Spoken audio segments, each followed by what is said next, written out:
Filmmaker Alex Gibney is not afraid to take on the military-industrial complex. Your film, Enron, The Smartest Guys in the Room, I thought was absolutely amazing. I knew that Enron was bad. I just didn't know it was that bad. and now you've taken on WikiLeaks and the idea of keeping government secrets. Bradley Manning, Julian Assange, these are names that were in the news constantly. But the biggest question I thought your film asks, which, by the way, opens on May 31st, how much secrecy do we really need, and how much is appropriate? Well, that's a good question, because what's happening now is the government is way over-classifying everything, and they're making all sorts of stuff secret that shouldn't be secret. I remember when I went to Guantanamo for another film, we were doing some scenic shots, and a woman from Lockheed, who was our minder, said, "Sorry, you can't shoot that mountain." I said, "Well, why not?" She said, "That mountain is classified." So when we start classifying Mother Earth, we know we've got a problem. And the problem is that the government has decided, in the wake of 9/11, to make virtually everything secret. And this administration, the Obama administration, is supposed to be the most transparent ever. It's not turning out to be that way at all. How untransparent are they? Or should I even ask this question? Well, I don't know. I mean, one of the examples in the film, there was a video of an Apache helicopter gunship that fired on some people on the ground, ultimately killed 2 Reuters journalists and a number of other civilians.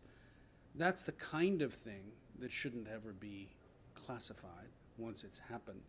Particularly, Reuters asked for it to be declassified, right, so that they could pursue justice for their people. The Army said, no, it's classified. But prior to that, they had actually given access to somebody to write that whole thing from their perspective. So they're playing games with classification. They leak the stuff that they want to leak, and they don't leak the stuff that they don't want to leak that might embarrass them. So I think we should be very concerned. We should.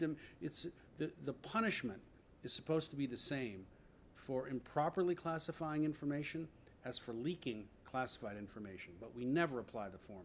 And it's a serious problem. Yeah, and watching your film, it just made me wonder, how free are we? I mean, we have this idea that we're this democracy and that you can always speak your mind because it's protected under the First Amendment, but maybe I'm getting older and more jaded, I don't know, but it seems like our vision of what America is not all that accurate anymore. Well, I think the problem is that these are the wages of fear. And so in the wake of 9/11, what's happened is that the military-industrial complex, if you will, has decided that we want more secrecy, more surveillance. The other thing that's concerning is, and something we talk about in the film, is that it's routine now for the National Security Agency to kind of hoover up all of our phone calls and emails. I mean, when I say all, I'm talking about 60,000 per second are being hoovered up.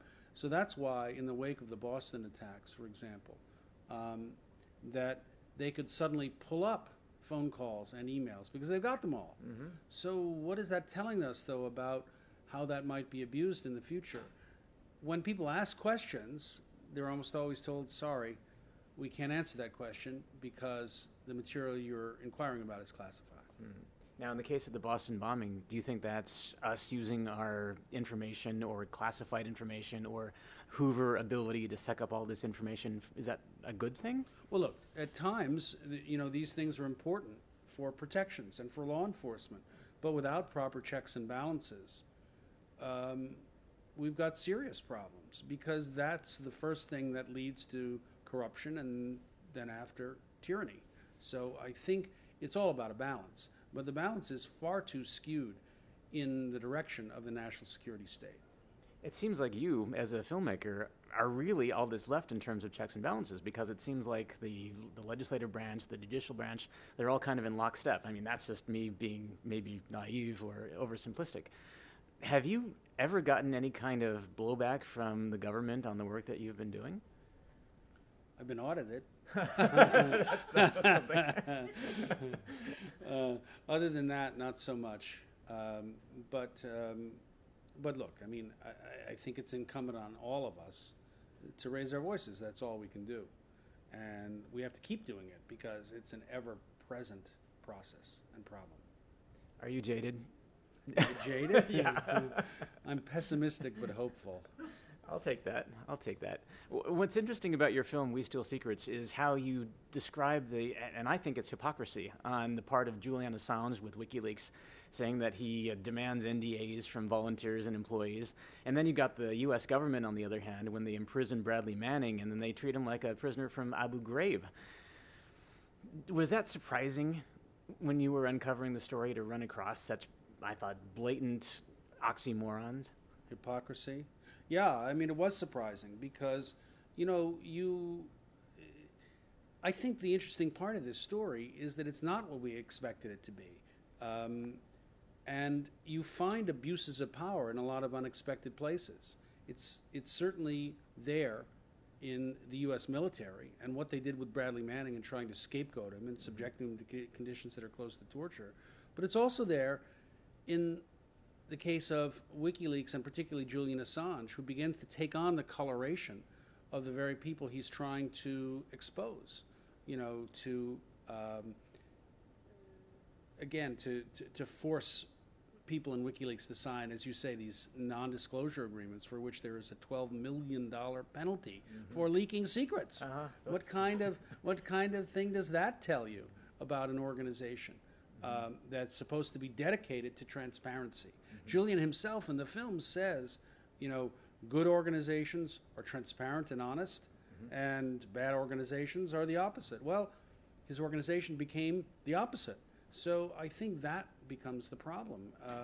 And it's incumbent on all of us to examine those contradictions and to explore them more fully, because, we have to nobody should be immune from criticism. Do you think that Even me. Even you? Well, of course. Well, no, except me. I guess I changed my mind on that. Don't dare criticize me. Or Lance Armstrong. I know you're going after Lance Armstrong in your next film. Were you surprised by anything in particular, like you were with Assange and the treatment of Bradley Manning when you were looking at Lance? What's up with Lance Armstrong? Has something happened? I love it. I don't know. Pessimistically optimistic, or otherwise, the way that you look at the world, it's sort of realistic, I guess, is probably the best way to go. Do you think that that's the best way for all of us, or do you think maybe too much information, too much transparency could possibly be bad for us? Well, too much transparency sometimes can be bad. I mean, I think there is a place for secrets, both personal secrets. We should have our personal secrets. That's civil liberties. Even and Julian Assange, of all people, would certainly agree with that. But even when it comes to official secrets, there are some things that it's right and proper to be kept secret. Otherwise, we can't be protected. So there's always a balance. You wouldn't want, nuclear missile launch codes to be transparent. Sure. So yeah, there are reasons you need to keep things secret. But it's swung so far into the other direction. The fact is, we need also to be able to hold our government to account. And if the government says, sorry, everything that we do is now secret, forget about it, then we've got a serious problem. Last question for you. Where do you get your news? Where do I get my news? Yeah, if you had to pick, say, one website, where would you go for that? Oh, geez, I don't know. I don't think there's one place now. Isn't that the fun part? Is that now you go on the internet and you troll for news. Even Twitter now, I find, is a tremendously valuable kind of news feed, because it's not about the messages, it's all about the links. So I go a lot of different places. Awesome. Alex Gibney is the filmmaker for We Steal Secrets, opening nationwide June 14th. Thanks so much for taking the time. Pleasure.